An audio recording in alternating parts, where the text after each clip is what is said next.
Good evening, everyone. This is Justin from the RC and Coffee YouTube channel and Facebook page. Tonight, we're taking a look at the HG P806 trailer. I'm not sure if the name is on the box. I'll check that out. But what's different about this review is that this is the ready-to-run version. Oftentimes I've seen the one that you have to put together, and if you, depending on whether you buy it on AliExpress, Banggood, or Asia Tees, I'm sure there's other means to buy it, but those are the big ones. You can decide whether you want it to be ready to run or put it together, and the color as well. That's something that you may want to pay attention to, simply because sometimes the ready-to-run one is actually cheaper than the one that you have to build, which is the case in this case. Now, took about a month to get it, so apparently it seems like Jerry from Jerry's Old Guy Review got his in Alaska faster than I got mine in Ottawa, although I do believe that we placed an order at the same time, so they favor the North Pole. That's unfortunate, but not surprising. But something that's going to be interesting to see is whether you're giving up on not on quality, but on the absence of blemishes and breakage by having it ready to run instead of building it yourself, which, as you can probably tell, is the case. So overall, you get three boxes, or three bags rather, in that big box that I showed you before. You got a bag for this. You've got a bag for the gooseneck, and you got two little bags for the tail plates here. There's also one box which I haven't opened yet, and we'll see. So we'll see what's in there in a second.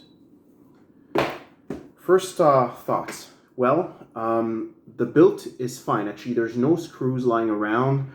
It seems to be everything's tight and tidy, but the quality is not 100%. Now, let's remember, this is an HG product. I've tend to compare these guys to RC four-wheel drive lately, and they compare favorably, and given the price different, I'll give them a bit of slack, but some things to, the nice things, I'll start there. Everything that you touch and that you're going to be using is metal. That's also metal, so it really has a nice sturdy weight to it, but everything underneath and that's hidden is plastic, so it helps to keep the weight down, and it enables this thing to carry about 40 kilograms or close to 100 pounds, I think. Now the looks, it's fantastic. It feels quality, it looks quality. I have noticed a few things. Some screws, and there's no point in showing you, but you'll be able to imagine what I'm talking about. Some screws are different colors, so you'll have screws that are more silver-like. Other screws are more dark. It really seems like they've been fetching through their bins of spare parts to put that thing together. And also, I have noticed a little bit of damage on mine. Right here, the screw was put in too tightly and it broke through the plastic. This is a plastic case. All the rest is actually metal. Now, the electronics are installed. They're at the front. Right here, you can see the wire. There's a kind of a box here. It's pretty heavy, actually. And everything's in here. I'm not going to open it up this time, but something to keep in mind, I've noticed that wherever they've put mesh, such as here, it's rather flimsy. You really got to be careful. If you put too much weight on it, it'll go through. That's a guarantee. The suspension is firm.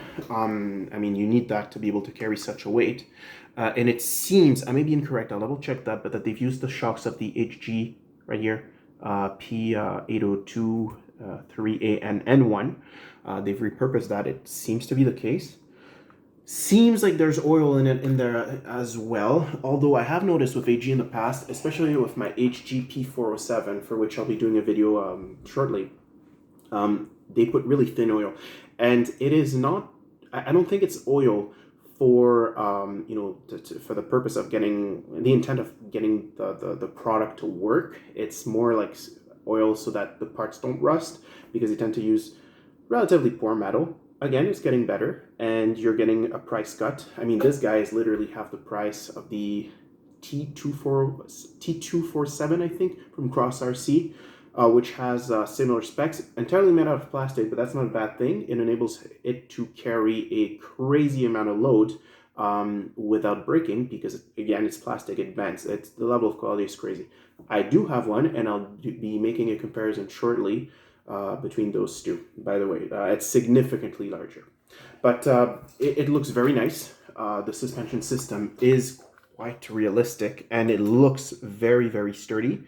I have noticed little, little brackets here and there, like that type of bracket. I'm not sure what the name is, but that's what you use for whenever you put shocks together. They're like C brackets. I'm not sure how to call them. They clip on. So these can easily get lost if you catch a tree root or something. So just something to keep in mind. Check your trailer after using it. Perhaps putting some oil there, greasing it so that it turns instead of like popping out. I haven't noticed any loose screws in the box. That's really a good sign. RC four-wheel drive, I'm looking at you. But I'll make sure to go through each and every one of them before putting it on the road. No, it's really nicely done. The wires are nicely tucked underneath along the top plate here. Very, very nice. And the tires are really surprisingly good for a for a trailer. So you'll notice I removed this the top plate, the hubcap there. So we'll see what type of bearing we have underneath. Let's see if they've put the good ones.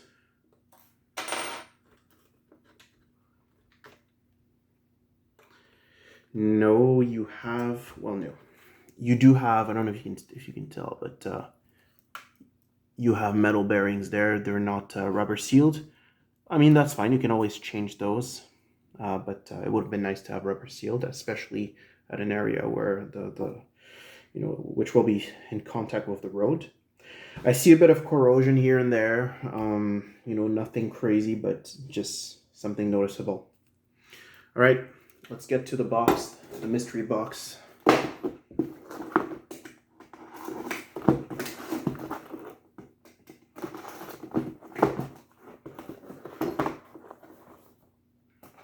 Almost there.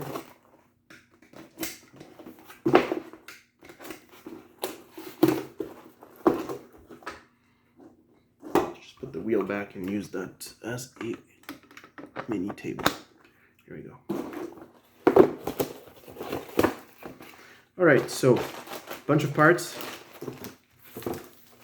I don't know if there are additional parts or parts for the actual completion of the build. So for ready to run, it's not exactly ready to run, but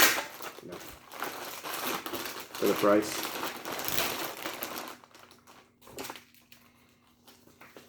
So you've got the typical HG manual in English and Mandarin. So there you go. They are typically quite good. I've had good experience with the manuals. So you can probably see it upside down, but gives you an idea of the type of drawing. So I mean, it's not the clearest type of manual, because that thing again is supposed to come ready to run, so it really gives you the big idea. However, it's good enough for what it is. I think it's you're probably not going to be missing anything. It shows you what type of transmitter to use if you want to be able to actuate the tail plates, which I intend to do. I actually also intend to put the crane on the HG P802. And besides that, you have, you do have a remote controller. Fantastic. So let's see. Well, yes, you do. Of course, I bought the version with the remote control, so I won't have to use the other transmitter. So that's perfect. And that's a good thing. One thing to keep in mind, guys, if you do not buy the one with the transmitter, and you use the 16-channel Strathsped remote that comes with the HG P803A or the HG P806 RTR. I think you won't have, I've double checked that, but I'm fairly sure you won't have enough channels to get both the crane and the trailer to work. So that's something to pay attention to. Oops. All right, so we do have that. That's great. I probably won't seek another controller for that. I mean, it works. There's no point in seeking additional trouble. What are those? So I do not know at this point if these parts are spares or have to be put on, to complete the build. I don't know. It doesn't say anything. Although, let's see. Yes, they have to be. So sorry. My bad. Completely my fault. At the beginning of the manual here and there, they do mention that those parts have to be installed to ensure the completion of your toy. There's an additional set of springs. Here. They seem to be much softer. Oh yeah, they are. They are softer than the ones that have already been installed. The gauge is very different, so that's going to be interesting. If you want a bit more articulation, probably can't carry as heavy of a weight. You've got those little C brackets that I was telling you about before. If somebody knows the name of those, please let me know in the comments below.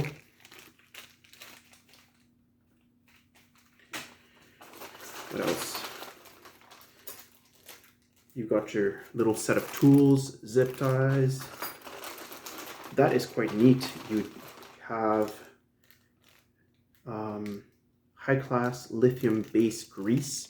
So I don't know if that's to waterproof the electronics or for the dips, probably the electronics actually. But it does look like the red and tacky grease that I use oftentimes. Lucas Red and Tacky. Anti-damper oil. Cross RC does not give you that. I mean, they give you empty bottles. They actually took the time to put put actual oil. Given what I've seen before in the rest, I'm probably not going to use it, but it's still a nice touch.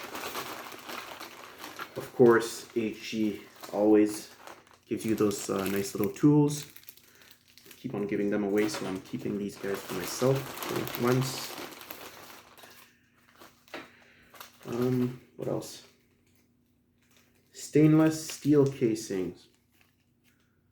Wow, it's and that's something I've noticed before with HG product. There's that weird oil in the bag. It's like a metal piece, but it's all greasy and yeah, I'm not sure what that is. Anyways, it's a tailboard connector full of grease. Not sure why. Stainless steel casing. Again, I'm assuming to complete the construction. Additional Y cables there, and additional little details there to complete the build. Yeah. All right. So overall, fairly pleased for the price. It's not perfect. I don't think the plastic had to be damaged. There's also a bent. I forgot to mention that. This part here. If you look at this one there at the back, it's bent. And that's metal. So it seems to be bent simply due to the little zip tie there. And, if it was stored like that for a while, well, if it's metal, I'm worried about the quality of the metal because that's not supposed to bend, but it is bent. So there you go. The HG P806. Would I recommend buying it completed? Well, I guess it depends. Yes, if you can if you can kind of turn a blind eye on some of the imperfections, knowing that I'll be using the rig, I'm probably going to be breaking stuff either way. I'm fine with the price that I've paid, especially because I've got so many builds on the go that it really does save time. I do like the fact that they do come with a manual, unlike a lot of the JD models. So if you do want to work on them, replace parts, etc., you can. I haven't seen already on AliExpress. I haven't looked for it, but I haven't seen or taken the time to look for distributors of spare parts. I do know that the HG models in general have many distributors, so you won't be left stranded. So yeah, no, overall, I think I will be pleased. And the little blemishes are what they are. I probably would buy it ready to run again. simply because of the number of builds. And at the same time, I do not typically HG models come pre-built. I haven't heard of any, the opinion of other hobbyists with regards to the quality of the build of their models. So Jerry, if you want to let us know how you enjoy your build, if it went well, if you've had broken parts, please let us know, and I may reconsider next time if they do have an option of buying something that can be built. But otherwise, no, I think I'll be pleased, and I think I'll be okay to turn a blind eye on some of those little imperfections. Thank you very much, and that was also, by the way, I should mention that part of the Ron Hellman series. So there you go, buddy. Take care.